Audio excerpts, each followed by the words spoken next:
In this lesson, what I want to do is continue talking about the various different approaches to dualism within the philosophy of mind, focusing in this lesson on property dualism again, but looking at some of the challenges that are presented to property dualism. And then we will finally finish our understandings of dualism by examining predicate dualism in the next lessons, and then we will start moving on to some physicalist theories as well. So, in the previous lesson, what we did, or the previous lessons, should I say plural, what we did was look at some of the key features of property dualism. This lesson will look at some of the philosophical challenges that are associated with the idea of property dualism. And I want to begin by talking about the causal closure argument. Now, this is the idea of the fact that there might be a basic principle of causal closure of the physical realm. This is a major challenge to the nature of property dualism. Essentially, this principle holds that all physical effects must have physical causes.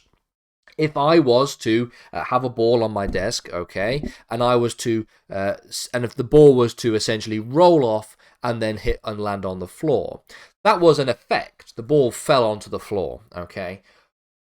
That effect was caused by physical causes. It might have been me pushing the ball. It might have been the point at which the ball rolls onto and off the side of the desk, the gravity that is associated with the earth. These are all examples of physical causes resulting in physical effects. Now, the causal closure argument tells us, essentially, that all physical effects, any effect that you can think of that has a physical nature to it, such as a ball falling off the floor, or even if we think about this in the context of the philosophy of mind, me moving my arm, me talking, me producing sound waves out of my mouth, all of these things have physical causes. Now, if that is the case, then you have a major problem as a dualist. You have to try and reconcile the fact that you have non-physical elements, the mind, the nature of the mind as being a distinct property or a distinct substance, if we're talking about substance dualism, being non-physical, but yet nevertheless being a cause of a physical effect.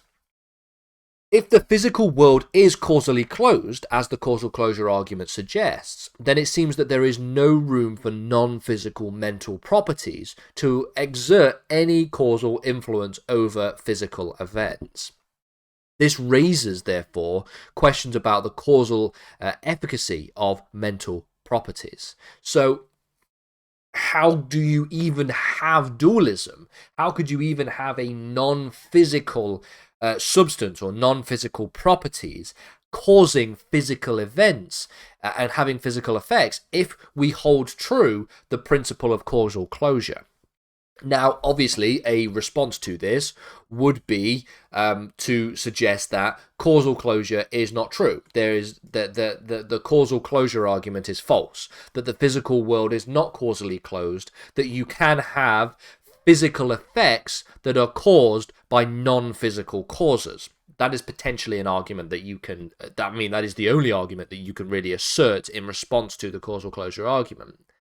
Property dualism then has to reconcile with this fact, especially in its emergent form, must explain how mental properties that are non-physical can have the causal powers to have physical effects if the physical world is causally closed. So that is one argument that you have to think about. Another argument that challenges property dualism is the argument from parsimony. This argument suggests that essentially what the nature of property dualism does is violate the basic principle of parsimony, which is elucidated by William of Ockham, if you remember, from Occam's razor. Essentially, what Occam's razor tells us is that the explanation which is simpler is the one that is most likely to be true. There is the sort of favoring of simpler explanations over more complex explanations. So, for example, if there was a puddle on the floor outside, and you can think about, well, I don't know how this puddle appeared, okay? Let's think about the explanations for how this puddle appears. There could be the fact that aliens came down and they dropped water on that part of the floor and they caused a puddle and then they flew away. Or there is the argument that, well, maybe it just rained last night. Now, the argument from parsimony, or Occam's razor, will tell you that the explanation that requires the fewest assumptions, the fewest new assumptions, if you will, is the one that you should favor and is the one that is more likely to be true. So Occam's razor in that example will require you to favor the explanation that is, well, it probably rained last night, because in order to go for the other explanation, you have to have more assumptions. You have to assume aliens existed. You have to assume aliens existed and are intelligent. You have to assume that they're intelligent and capable of spatial travel. You have to assume that they came in the middle of the night and dropped a puddle of water on the floor for no reason, and you have to do all of that and explain why that is more convincing and is a simpler explanation than the one that, oh, it rained last night. That's obviously very difficult to do. That's a very strange example as well that I just thought of.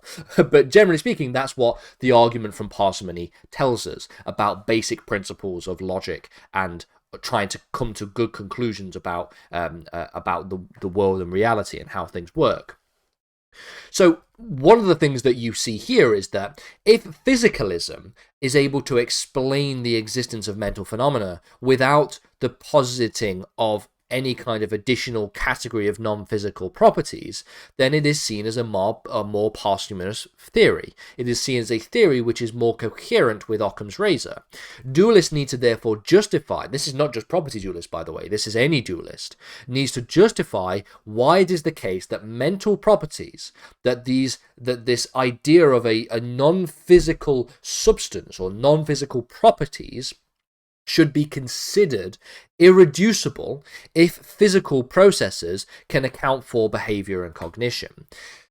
So this is obviously an argument that you can associate more in favor of the nature of physicalism. Obviously, physicalism has its problems on its own anyway, because if you're going to be a physicalist, then what kind of physicalist are you going to be, and how do you account for all of these different things? We will get to physicalism in future lessons, don't worry. But still, nevertheless, it is the case that you have to think about and reconcile the fact that, well, I can see the physical world, I can interact and I can test scientifically and empirically physical processes that take place.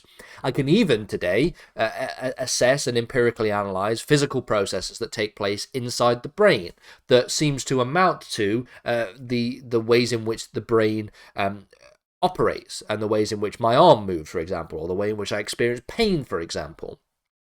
So if all that is the case, and I can develop a perfectly coherent argument for the mind and the brain and how it works there, why do I need dualism? Why do I need to explain and provide an example of non-physical properties or a non-physical substance if we're thinking about substance dualism? Why do I need to do that if I can reducibly conclude in a more parsimonious way that a physicalist conception of reality?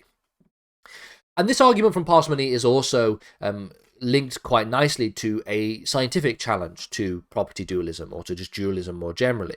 Obviously, dualism is something that was thought of by people like Plato in terms of the nature of the soul. People like Descartes, of course, were very much substance dualists, believing in the irreducibility and the division of the mental and the physical. And they provided quite nice and interesting arguments for why that is the case. But today, you would argue, and someone like Richard Swinburne, for example, would argue that the world is infected by physicalism. And one of the reasons why that is the case is because of advances in neuroscience and advances in science more generally, and advances in our understanding of the physical world. It suggests that mental processes are, at the very least, closely tied to brain activity. And so things like functional imaging studies and MRIs and all these kind of different things have shown that specific parts of the brain are activated during specific certain mental tasks and experiences. And so what this suggests is that mental properties might be more closely tied to the physical brain than property dualism would allow for. So I can understand, for example, what goes on inside the brain when I experience pain. When I stub my toe, for example, I can understand the brain states that exist. I can see the parts of the brain that lights up, and I can perfectly understand the ways in which the electrical impulses from the toe goes all the way up to the brain, and it can interact with the brain in that kind of way. These are all physical processes. These are all processes that have scientific explanation and are verifiable and falsifiable using scientific processes. So why and how can I reconcile this with dualism? This is a little bit like the previous argument from parsimony. So critics would argue that as neuroscience progresses, we may be able to reduce more and more mental properties to that of physical processes. And we may even be able to solve problems relating to consciousness and problems relating to causation and mental causation, all using physical, scientific, experimental, replicatable, falsifiable processes. And this undermines the need for not only property dualism, but dualism more generally. So, generally speaking, I would personally probably not put myself in the position of a dualist. I probably wouldn't say that I was a dualist. I'd be more leaning towards the idea of physicalism, although I don't know the answer. Okay, philosophy of mind is a very, very difficult subject, but nevertheless, these are pretty convincing challenges when we think about dualism more generally. Now, the next lessons we'll look at predicate dualism.